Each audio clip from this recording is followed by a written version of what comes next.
குறித்து என்ன சித்தம் வைத்திருக்கிறார் அப்படின்றால், இங்க பார்க்கும்போது நீங்கள் பரிசுத்தம் உள்ளவர்கள் ஆக வேண்டும் என்பதே தேவனுடைய சித்தமாக இருக்கிறது.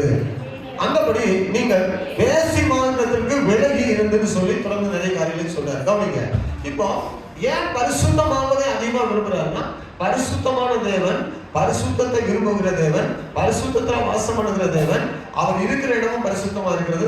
நாம் அவரிடத்துல போய் சேர வேண்டும் என்றால், அவரிடத்துல நெருங்கி கிட்டி ஜீவிக்க வேண்டும் என்றால் பரிசுத்தம் அவசியம். பரிசுத்தம் இல்லாமல் அவரிடத்துல சேர முடியாது. அதுதான் பரிசுத்தமாக வேண்டும் என்று விரும்புகிறார்.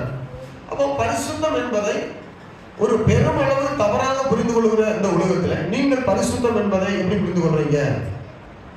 பரிசுத்தமானவர்களாக என்ற வார்த்தை பல வித்தியாசமான வார்த்தைகளை கொண்டது. கவனிங்க, சில காரியங்கள் சொல்ற உங்களுக்கு உள்ளத்துல அந்த எழுதப்பட்ட, அதாவது கல்லினால் எழுதப்பட்ட அல்ல, சதையினால் எழுதப்பட்ட வார்த்தைகளால் உள்ளத்துல நிற்கும்படியாக என்ன செய்யுங்க, நீங்க ஜெபத்தோட கேளுங்க.